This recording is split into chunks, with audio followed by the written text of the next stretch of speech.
하나님의 말씀 누가복음 4장 3절 4절 한 목소리로 합독하시겠습니다. 마귀가 이르되 내가 만일 하나님의 아들이여든 이 돌들에게 명하여 떡이 되게 하라. 예수께서 대답하시되 기록된 바 사람이 떡으로만 살 것이 아니라 하였느니라. 아멘. 자, 먼저 이 본문하고 마태복음 4장에 나와 있는 예수님의 시험 본문과 무엇이 어느 부분이 다른가를 좀 주목해 볼 필요가 있는데, 확실히 다른 부분이 나타나는 것은 4장 3절입니다. 누가복음에서는 마귀가 이르되라고 되어 있고 마태복음에서는 시험하는 자라고 되어 있습니다.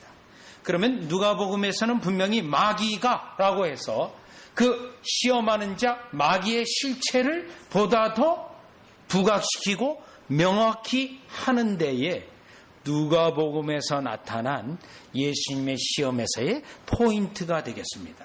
물론 같은 내용이지만 마태가 서술한 것과 누가가 서술한 것에 있어서 우리는 또 성령님이 우리에게 주시는 그 말씀의 은혜에 따라 그 다른 부분에서 또 우리에게 주시는 은혜의 풍성함을 살펴보려고 합니다. 그렇다면 오늘 본문을 가지고 요 마귀, 특별히 마귀는 어떠한 방법으로 예수님을 공격했고 예수님을 시험케 빠지도록 했는가, 요 세 가지를 살펴보려고 하는데, 자, 첫 번째는 3절에 있는 것처럼요, 마귀가 이르되, 요겁니다.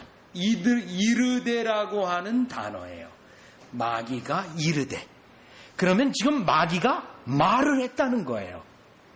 분명히 음성으로 들릴 수 있는 말을 했고 예수님도 그 음성으로 하는 말을 들었다라는 겁니다.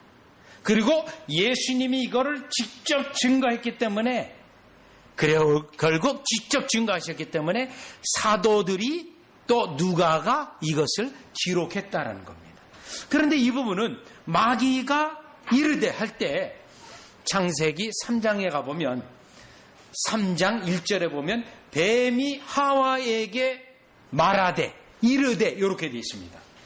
뱀이 음성으로 분명히 들릴 수 있도록 하와에게 공격을 하고 접근해서 들어간 겁니다. 그렇다면 여러분, 여기서 나타난 마귀의 계략은 아주 중요한 계략이에요. 항상 어디를 공격하냐면 우리의 귀를 공격하게 되어 있습니다. 예수님도 분명히 들을 수 있는 음성, 마귀도 뱀도 분명히 들을 수 있는 음성으로 공격을 했다는 겁니다. 그러면 이 공격이, 여러분 지금 마귀의 음성을 듣고 내가 지금 마귀의 공격을 받았습니다, 뭐 이렇게 표현할 수 있는 건 아니에요. 그러면 이 본문과 함께 마귀가 분명히 우리의 사람의 음성을 분명히 듣게 하듯이 그런 공격을 지금 우리에게도 하고 있는데, 그렇다면 이 마귀의 공격은 어떻게 하는 공격인가를 한번 마태복음 16장을 가보시면, 지금 하와도 뱀이 말하는 것을 들었고 예수님도 마귀가 말하는 걸 들었어요. 그러면 이 공격 방법은 우리의 귀를 공격해서 결국 넘어지고 쓰러지게 하는 공격인데, 자, 마태복음 16장 21절입니다. 그러면 오늘날 요 마귀는 여러분에게 음성으로 이렇게 공격할 수도 있어요. 그러나 보통의 통상적으로 마귀가 공격하는 것은 음성을 들리듯이 이렇게 합니다. 21절. 이때로부터 예수 그리스도께서 자기가 예루살렘에 올라가 장로들과 대제사장들과 서기관들에게 많은 고난을 받고 죽임을 당하고 제3일에 살아나야 할 것을 제자들에게 비로소 나타내시니, 베드로가 예수를 붙들고 항변하여 이르되 주여 그리 마옵소서, 이 일이 결코 주께 미치지 아니하리이다. 예수께서 돌이키시며 베드로에게 이르되 사단아 내 뒤로 물러가라, 요거예요. 지금 예수님은 베드로에게 사단아 내 뒤로 물러가라고 돼 있어요. 그러면 베드로는 무슨 말을 했습니까? 예수님 고난받지 마세요. 그게 여러분 뭡니까? 마귀의 사탄의 음성입니다. 사탄의 음성. 그래서 예수님이 그거에 대하여 사탄아 내 뒤로 물러가라. 그리고 23절 다시 보시면 내가 하나님의 일을 생각하지 아니하고 도리어 사람의 일을 생각하는도다. 여기에 뭡니까? 지금 마귀의 생각이에요. 마귀의 생각. 그래서 마귀는 우리의 생각과 사상을 지배하고 때로는요, 여러분의 언어를 지배해요. 그래서 마귀가 우리를 넘어뜨리고 쓰러뜨리는 공격을 하는 겁니다. 이와 같은 공격을요. 그래서 여러분, 우리가 생각으로 더러운 생각, 때로는 두려운 생각, 여러분 이런 거 할 때 이미 공격받고 있는 거예요. 마귀의 전형적인 방법인데, 그러면 이와 같이 예수님이 지금 마귀가 음성으로 예수님에게 접근했는데, 그렇다면 한 구절만 여러분 더 보겠습니다. 이 음성에 대해서는 요한계시록 13장 11절이에요.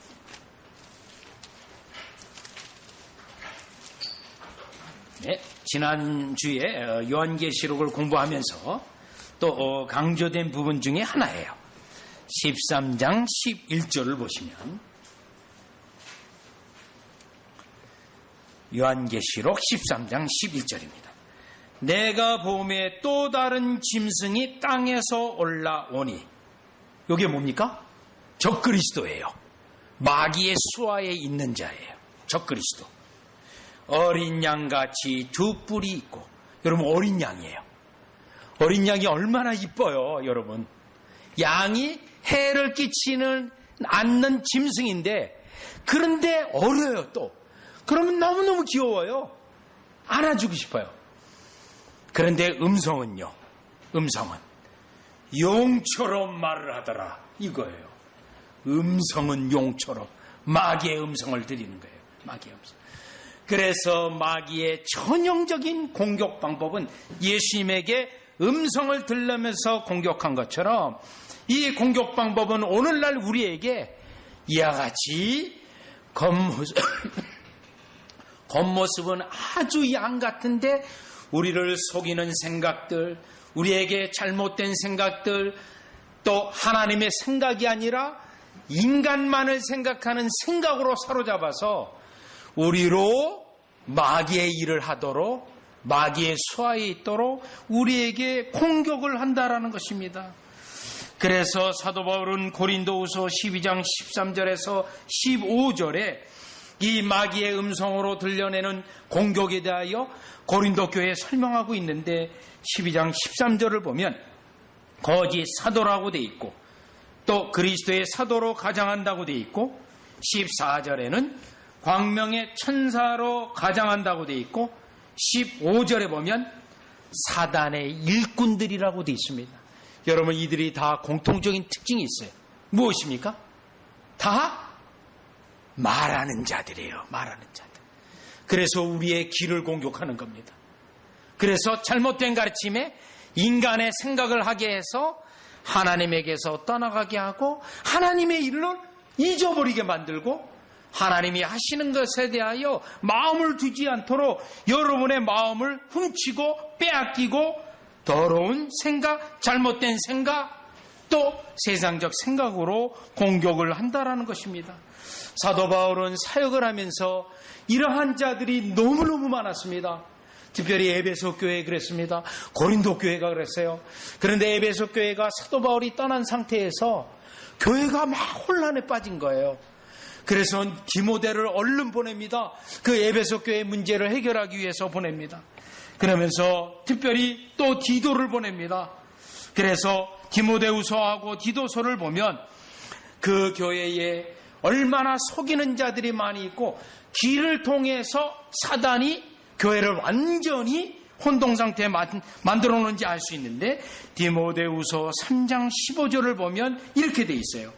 디모데후서 3장 15절을 보면 악한 사람들과 속이는 자들은 더욱 악하여져서 속이기도 하고 속기도 하나니, 요겁니다. 속이는 자들이 많아진 거예요. 또 디도서 1장 10절입니다. 헛된 말을 하며 속이는 자가 많은 중, 특별히 할례당 가운데 심하다. 여러분, 디모데전후서나 디도서는 목회 서신이에요. 사도 바울이 교회에 문제가 생겨서 급하게 자신의 제자인 디모데하고 디도를 보낸 그런 상황에서 권면에 서신을 보낸 겁니다. 그런데 포인트는 다 어디에 있습니까? 속이는 자들로 인하여 교회가 크게 해방을 받고 참된 신자들이 어려움을 당하고 있는 상황입니다. 뭘 본 거죠? 마귀의 수하에 있는 자들이 교회를 무너뜨리는 그 전략이 지금 계속되어진다는 겁니다. 여러분, 이러한 전략은 지금도 우리 시대에 마귀가 여전히 우리를 유혹하는 방식입니다. 요한계시록 12장에 보면 마귀가 용이 강을 입에서 강을 토해내듯이 토해내서 교회를 쓸어버리기 위해서, 여자를 떠내려가기 위해서 강물을 쏟아붓는 것 같은 뱀의 공격을 보게 됩니다. 그래서 우리는 오늘 이 예수님을 시험한 마귀, 특별히 누가복음에서는, 마태복음에는 시험하는 자라고 되어 있지만 누가복음에서는 마귀가라고 하는 구체적인 마귀의 실체를 언급하면서 그 마귀가 말로써 거짓 목회자, 거짓 사도, 적그리스도를 통해서 우리를 속이고 있다는 것을 우리는 기억하고, 이 마귀가 하나님의 일을 생각하지 않게 하고 자꾸 인간적인 생각을 하게 해서 하나님으로부터 떨어지게 하는 이 전략을 깨달아 저와 여러분은 이 마귀의 계략에 대하여 대적하고 승리하는 여러분 되어지시기를 주 예수 그리스도 이름으로 축원합니다. 자, 그러면 다시 누가복음 4장 3절로 돌아오시면, 자, 지금 마귀가 이르되 요 부분이 첫 번째 마귀의 계략이에요. 계속 거짓말로 속이고 해방하고 넘어지게 한다는 거죠. 그러면 두 번째, 내가 만일 하나님의 아들이거든, 요 부분입니다. 내가 만일 하나님의 아들이거든. 자, 이 부분이 마귀의 어떤 전략이 여기에 들어가 있습니까? 예수님은 하나님의 아들입니다. 예수님과 하나님 아버지의 관계는 성경 창세기 1장에서 요한계시록 22장까지 최고로 중요한 주제예요. 최고로 중요한 주제. 여러분, 영어 표현을 써서 좀 죄송합니다만은, 미국에서 어떤 속달 등길을 보낼 때요, 미국이 이제 동쪽에서 서쪽에 차로 한 5일 걸리잖아요. 그런데 급히 무엇을 보낼 때 무슨 용어를 쓰냐면 extremely라는 용어를 써요. urgent, 아주 지극히 급한 거다. 그거는 아예 비행사에게 물건을 맡길 정도예요. 그런 경우는. 그래서 그 물건을 비행사에게 전달을 해서 그 비행기가 가서 그 물건을 전달하는 거예요. 비용은 어마어마하게 비쌉니다. 그때 이 용어를 써요. 그런데 이 성경에서 예수님이 하나님의 아들이라는 것은 성경 전체에서 가장 중요한 타이틀입니다. 말씀이에요. 그거를 누가 공격 들어간 거죠? 마귀가 공격 들어간 거예요. 마귀가 공격이에요. 요한계시록의 큰 주제, 결론적 주제가 뭐냐면 어린 양과 보좌에 계신 아버지예요. 아버지. 성경 전체에서 어마어마하게 중요한 겁니다. 그런데 지금 이 마귀가 내가 만일 하나님의 아들이, 왜 만일을 넣습니까? 왜 만일을요? 아니라는 가정으로 던진 거예요. 가장 중요한 진리를, 가장 교회에 중요한 것을 요 마귀가 허물기 위해서 이걸 던졌는데, 여러분 에베소서 1장 4절을 가보겠습니다. 우리가 아까 아침에 예정론을 잠깐 우리가 공부했죠. 여러분 예정론을 한번 다른 구절로 보면 예수님과 이 아버지의 관계가 얼마나 중요하냐면 에베소서 1장 4절이에요. 에베소서 1장 4절. 가장 중요한 것을 여러분 뭐예요? 마귀는 알기 때문에 허물려고 해요. 여러분이 넘어뜨리는 거 있어서 무엇을 해야 될지 너무 잘 알아요. 마귀는요. 에베소 1장 4절에 보면 곧 창세전에 그리스도 안에서 우리를 택하사. 여러분 여기 중요한 게 있어요. 창세전이라는 단어하고 하나님 아버지라는 단어예요. 1장 3절 하나님 곧 우리 주 예수 그리스도의 아버지, 1장 2절 하나님 우리 아버지, 또 1장 1절 하나님의 뜻으로 다 아버지예요. 아버지. 그리고 나서 4절에 가서 그 아버지가 그리스도 안에서 아버지와 아들의 관계예요. 선택이요. 그래서 그 선택에 대해 구원이 일어나기 위해서 아들이 온 거예요. 그런데 지금 마귀가요, 뭘 공격합니까? 너가 과연 그 하나님 아버지가 보낸 그 아들이냐? 하나님의 아들이냐? 그걸 어떻게 돼요? 마귀가 알아요. 그런데 무슨 용어를 붙였어요? 만일, 가정법을 붙였어요. 아니라는 거예요. 그거를 부정하기 위해서 예수님에게 어떻게 공격했습니까? 만일 하나님의 아들이여든 너가 한번 직접 입증해보라고 하는 예수님에게 불신앙과 하나님의 뜻을 배제하는 공격으로 공격을 한 것입니다. 가장 중요한 진리를 그가 공격했고 예수님에게 의심 혹은요 이 시험을 통해서 그래? 나 하나님의 아들이야. 뭐든지 요구해봐. 내가 다 할 수 있어. 우쭐하고자 하는 예수님을 하나님의 뜻에 벗어나게 해서 교만하게 만드는 전략을 예수님에게 썼다라는 것입니다. 여러분, 이 전략은 지금도 우리에게 쓰고 있는 전략입니다. 왜요? 창세기 3장 1절서부터 쓴 전략이기 때문에 그렇습니다. 방법이기 때문에 그렇습니다. 창세기 3장 1절에 보면 하와에게 어떻게 공격합니까? 먹지 말라 하시더냐. 이렇게 공격해요. 먹지 말라 하시더냐. 다 먹으라고 했어요. 그런데요, 부정적으로 접근했잖아요. 지금 예수님에게 만일 부정적으로 접근했잖아요. 3장 4절, 창세기 3장 4절에 보면 너희가 결코 죽지 아니하리라. 거짓말로 공격했잖아요. 계명을 어기도록. 이 공격입니다.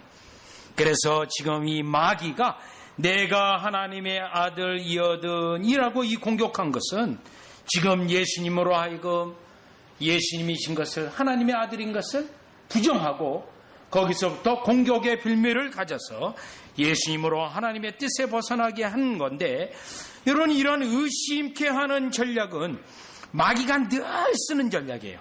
지금 우리가 누가복음을 보고 있으니까 누가복음 24장 38절로 가보시죠. 누가복음 24장 38절이에요.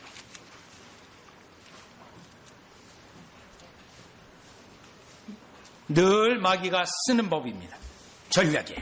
여러분, 누가복음 24장 38절을 보니까 예수께서 이르시되 어찌하여 두려워하며 어찌하여 마음에 의심이 일어나느냐. 내 손과 발을 보고 나인 줄 알라. 또 나를 만져보라. 왜 예수님이 이 말씀을 했습니까? 지금 의심이 계속 차오르고 있습니다. 예수님의 부활에 대해서. 왜요? 의심으로 끝나지 않아요. 의심은 반드시 불신앙으로 끝나게 되어 있습니다. 불신앙으로. 그래서 예수님이 이걸 지금 차단시키는 거예요. 어떻게 차단시킵니까? 내 손과 발을 보고 나인 줄 알라. 또 나를 만져보라. 그러면 이 말을 들은 그 제자가 만집니까? 예수님의 말씀 그 자체로 의심이 사라져요. 이 직접 손으로 넣어봅니까? 예수님이 하라는 대로 안 합니다. 왜요? 말씀 자체가 확신을 주기 때문에, 의심을 몰아치기 때문에요.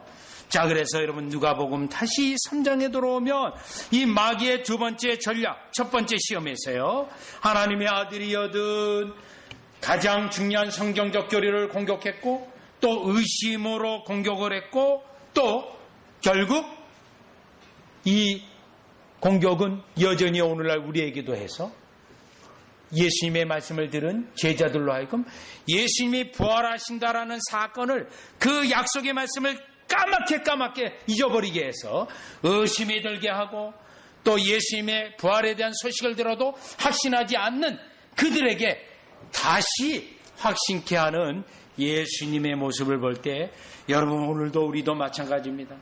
여전히 마귀는 이와 같이 우리 주님의 은혜를 의심하게 하고 가장 중요한 교리들을 망각하게 하고 우리로 하여금 그 은혜로 떠나가게 하는 공격을 오늘날 우리에게도 합니다. 예수님에게도 이 공격을 했는데 여러분에게 왜 이 공격을 안 하겠습니까? 여러분요. 여러분의 확신을 흔들리게 왜 안 하겠습니까? 여러분, 저에게도 합니다. 계속합니다. 왜요? 사역 같은 것이 되어지지 않도록요. 늘 마귀가 하는 거예요. 그럼 여러분 어떻게 되죠? 에베소서 6장에 사도 바울이 이러한 마귀 전략에 대해서는 무슨 전신갑주 가운데 무슨 부품을 입어야 됩니까? 무슨 부속품을 가져야 됩니까? 머리의 투구예요. 머리의 투구. 구원의 투구. 왜요? 생각과 사상으로 공격하니까 이 투구를 써가지고요. 이 의심, 거짓된 생각, 두려운 생각을 여러분 어떻게 돼요? 막아내야 돼요. 막아내요. 그래서 부품을 입으라는 겁니다. 왜요? 마귀가 여전히 이 공격을 우리에게도 하기 때문에 우리는 오늘 이 마귀의 계략이 예수님에게 한 계략이 여전히 오늘날 우리에게도 하기 때문에 이 계략을 아는 우리는 여러분 이와 같은 의심을 물리치는, 여러분을 두렵게 하는, 때때로는 장래에 대하여 걱정하게 하는 그러한 것들을 물리치는 여러분 되어지시기를 주 예수 그리스도의 이름으로 축원합니다. 그래서 결국 4절에 보면 예수님은 말씀으로 대적했어요. 말씀으로 물리쳤어요. 말씀으로. 우리 청년들이 있습니다. 사실 이 청년기 때 뭐가 무엇인가가 분명하게 보이는 것은 없어요. 더군다나 이 시대가 정말 불확실성의 시대입니다. 그러면 어떠한 상황을 만나면 청년들이요, 어떤 직업을 택했다가 잘 안 되면 이거 아닌가? 그럼 포기하고 다른 것 해야 되는가? 굉장히 요동하게 되고 왔다 갔다 하게 되어요. 이때 하나님의 약속의 말씀을 붙잡으면 됩니다. 또 마귀는 이 일을 하는 거를 또 염려하게 하고 이거 아닌 것 같다, 얼마든지 공격해요. 그래서 제가 청년들에게 이 땅에 믿음으로 말씀으로 사는 원리 중에 하나가 사도 바울이 빌립보 4장에서 말한 것처럼 앞으로 있을 고난, 앞으로 있을 어떤 어려움에 대하여 내게 능력 주시는 자 안에 내가 무엇이든지 할 수 있다. 이거는 나의 전능을 말하는 게 아니에요. 어떠한 어려움이 있다 하더라도 그 약속의 말씀을 붙잡고 있으면 결국 저는 할 수 있습니다. 주가 함께 하실 줄 믿습니다. 그러한 청년의 대장부의 믿음을 우리 청년들이 갖기를 원합니다. 왜냐하면 나이가 좀 들어보니까 우리 청년들이 이 시대에 너무 연약한 것 같아요. 물론 사회 자체가 어려워서 조금만 어려움을 만나게 되면 그만 쉽게 좌절하고 포기해요. 그런 청년들의 시대가 이 시대입니다. 여러분이 자녀들을 강하게 키워야 됩니다. 고통과 어려움 가운데 사실 일부러라도 내버려 둬야 돼요. 여러분요. 특별히 미국의 경건한 그리스도인의 어떤 중산층의 가정은 그렇게 키웁니다. 그래서 아이들을 선교지 훈련 갈 때 아무것도 안 줘요. 그러니까 아이들이 나가서 세차해서 돈 조금씩 모아가지고 그 돈을 마련해서 가는데도 어떻게 가는지 아십니까? 아이들이요. 선교여행 갈 때 뭐 여행 가방 들고 갑니까? 아닙니다. 우리 소위 한국에서 군대에서 쓰는 더블백을 가지고 가요. 더블백 탁 메고요. 또요, 반드시 그 안에 필수품 가운데 하나가 있어요. 오지 같은 데 들어가서 똥물도 정수해낼 수 있는 그걸 다 나눠줘요. 그런 것조차도 능히 어려운 환경도 극복한. 그리고요, 모텔에서 잡니까? 호텔에서 잡니까? 천만에요. 그렇게 훈련할 때는요, 에어포트, 공항 바닥에서 자게 해요. 일부러도. 쓸 수 있어요. 모텔 갈 수 있어요. 고생시키는 게 강하게 해요. 여러분요, 여러분의 자녀를 이와 같이 훈련시키기를 바랍니다. 그래야 하나님의 역사도 경험할 수 있고, 이와 같이 어려움을 겪을 때 그 어려움 때문에 나약해지지 않냐고요. 마귀의 어떤 의심에 나약해지지 않고 믿음으로 주님만 의지하고 능력 주시는 자 안에 내가 무엇이든지 할 수 있다고 하는, 여러분 그러한 자녀로 키우는, 왜요? 마귀와 대적하는 원리이기 때문에 그렇게 키우는 여러분 되어지시기를 주 예수 그리스도 이름으로 축원합니다. 그러면 이제 다시 누가복음 4장 3절 세 번째 이 돌들에게 명하여 떡이 되게 하라. 요겁니다. 떡이 되게. 그러면 이 누가복음에서 강조되고 있는 건 2절이에요. 모든 날에 아무것도 잡히지 않으니하신 요겁니다. 그러니 예수님이 배고픔이 아주 극한 상태의 배고픔이에요. 그냥 일반 배고픔이 아니라 극한 상태에서 배고픔. 그런데 돌을 명하여 떡이 되게 하라는 명령, 시험이에요. 여러분, 이 마귀의 세 번째 시험은 무엇이죠? 지금 예수님으로 하여금 하나님의 구속사역을 잊어버리게 만드는 전략이에요. 하나님의 뜻을 잊어버리게 하고 사람의 일을 생각하게 하는 전형적인 마귀 계략입니다. 아까 마태복음 16장에 베드로가 예수님에게 혼날 때 사탄아 내 뒤로 물러가라. 그리고 부가로 설명한 말씀이 뭐죠? 내가 하나님의 일을 생각하지 않고 사람의 일을 생각하는도다. 요거예요. 전형적인 거예요. 지금 하나님의 일은 뭡니까? 여기서요. 예수님에게 고난을 받고 십자가에 죽으시는 거예요. 하나님의 일은. 마귀는요. 아니야. 지금 배고프니까 물론 우선 배부터 채워. 하나님의 일보다 사람의 일을 생각하게 하는 끊임없는 마귀의 시험과 유혹입니다. 여러분, 이런 시험 굉장히 쉽게 여러분 생활 속에 올 수 있어요. 사람들과의 관계 속에도 있을 수 있어요. 여러분이 때때로 어떤 일을 당할 때 하나님은 이걸 분명 기뻐하지 않아요.